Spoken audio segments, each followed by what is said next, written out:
Everyone knows the names of America's old money: the Vanderbilts, the Rockefellers, the Astors.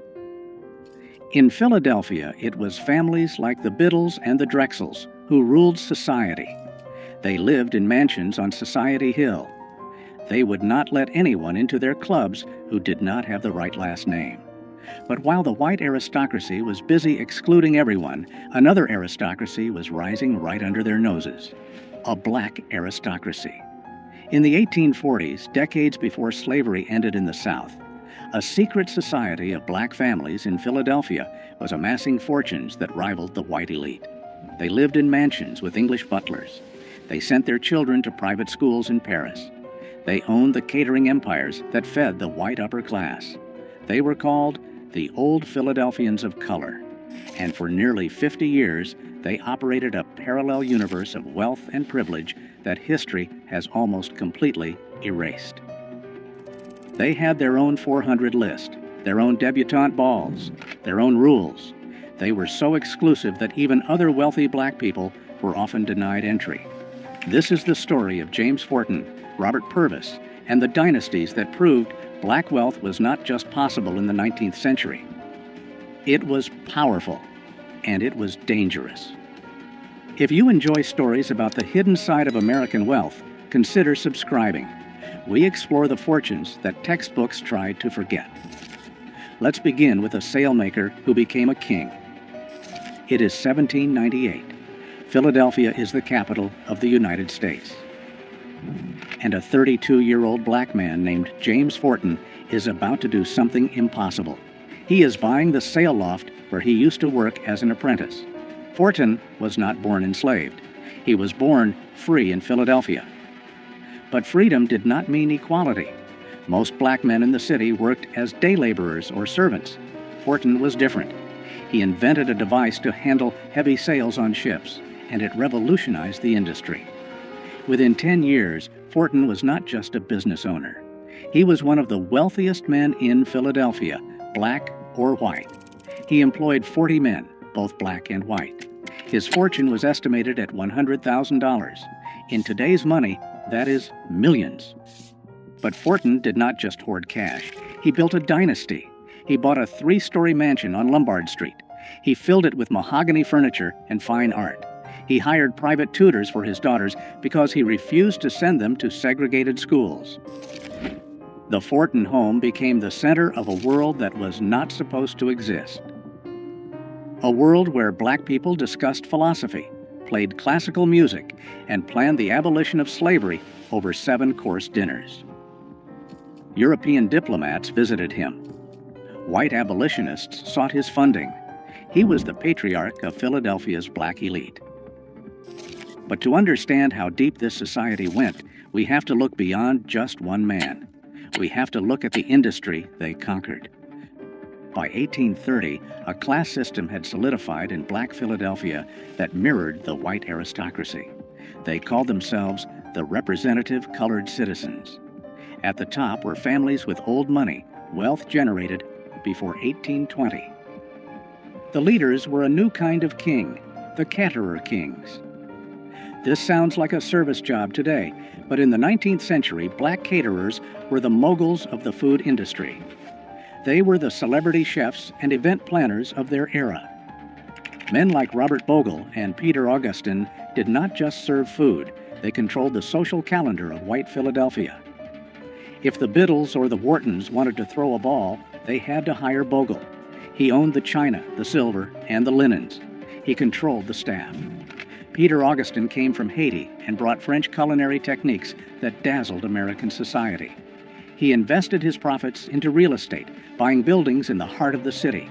These families created a monopoly. They did not just work for white wealth, they leveraged it. They took the money from white society parties and funneled it back into black institutions. They built the churches, they funded the schools, and they intermarried. A Forten married a Purvis. A Minton married a Bogle. They created a closed loop of wealth that protected them from the racism outside their doors. They were the invisible backbone of the city's economy. The financial power of this group was staggering. By 1837, the black community in Philadelphia held $250,000 in real estate. By 1847, that number had quadrupled. They organized their own census because the U.S. government refused to accurately count their wealth. They wanted proof. They formed literary societies like the Gilbert Lyceum, where talking about slavery was forbidden, not because they did not care, but because they wanted a space to discuss art, science, and literature without being defined by their oppression. They were constructing a reality where they were simply aristocrats. Robert Purvis, Fortin's son-in-law, took this lifestyle to its absolute peak. He was the son of a white cotton merchant and a free woman of color. He inherited a massive fortune. He looked white. He could have moved to Europe and lived as a white aristocrat. Instead, he stayed in Philadelphia and declared himself black. He built a country estate called Byberry. It had prize-winning livestock, rare gardens, and a library filled with first editions. It also had a secret trapdoor in the floor. While Purvis lived like a lord, he was also the president of the Underground Railroad. His mansion was a station for escaping slaves. This was the paradox of the black elite. They lived in luxury that rivaled the white upper class, but their lives were constantly in danger because of the color of their skin.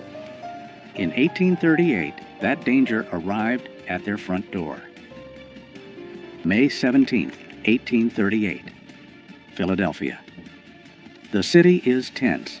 Abolitionists have just built Pennsylvania Hall, a grand building dedicated to free speech and ending slavery. James Fortin helped fund it. The black elite saw it as their symbol of progress, but the white working class saw it as a threat. A mob of thousands gathered outside. They were not just angry about slavery. They were angry about black wealth. They saw black men like Fortin and Purvis walking the streets in silk suits, while white immigrants struggled to find work. The resentment boiled over. The mob burned Pennsylvania Hall to the ground only 3 days after it opened. Then they turned toward the black neighborhoods. They did not go after the poor. They went after the rich. They targeted the mansions. They targeted the businesses. Robert Purvis sat in his estate at Byberry, watching the glow of the fires in the distance, armed with a shotgun, waiting for the mob to come for his family. They did not reach him that night, but the message was sent. Your money does not protect you. Your education does not protect you. To us, you are just targets. The riots of the 1830s and the 1840s changed the black elite. They did not lose their money, but they went underground. They became secretive. They stopped flashing their wealth in public. They retreated into private societies. This is when the secret society truly formed.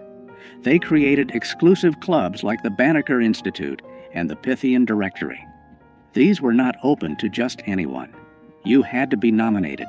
You had to have money. You had to have good breeding. And yes, color played a role. The Old Philadelphians of color developed a reputation for being color-struck. They favored lighter-skinned members. They looked down on the formerly enslaved who were arriving from the South. They called them contrabands. It was a defense mechanism. They believed that if they maintained perfect manners, perfect dress, and perfect conduct, white society would eventually have to accept them. They were wrong, but they held on to this belief with a religious fervor. They refused to listen to jazz or blues. They listened to Bach and Beethoven. They did not eat soul food. They ate French cuisine. They were protecting a legacy that they felt was the only thing keeping them safe from the mob. There is another dark chapter to this story, the phenomenon of passing. Because many of these families were mixed race and light-skinned, they faced a tempting choice. They could leave Philadelphia. They could move to a new city where no one knew them. And they could become white. Historians estimate that thousands of wealthy black people from this era simply vanished from the records. They did not die. They crossed the color line. They married into white families. Their children grew up never knowing they had black ancestry. The Purvis family saw this tear them apart. Some nieces and nephews moved away and cut all ties. The wealth they had built as black entrepreneurs became white wealth in the next generation. This terrified the ones who stayed. They saw their community shrinking. Every time a son or daughter moved away to pass, the dynasty weakened. It was a slow, silent erasure. The families who remained, like the Mintons and the Warwicks, doubled down on their identity. They became even more insular. They clung to their history because they were the only ones left to remember it. By the 1900s, the world was changing again. The Old Philadelphians were facing a new threat, not white mobs, but a new kind of black wealth. The Great Migration brought thousands of black Southerners to Philadelphia. Some of them built fortunes in banking, insurance, and beauty products. There was Madam C.J. Walker and the bankers of Durham. This was new money. It was loud. It was proud. It did not care about French tutors or debutante balls. The Old Philadelphians turned their noses up at it. They refused to let these new millionaires into their social circles, and that was their fatal mistake. By closing their doors, the Old Philadelphians slowly strangled their own influence. They had the pedigree, but the new generation had the momentum. Slowly, the mansions on Lombard Street were sold. The catering empires were replaced by corporate hotels.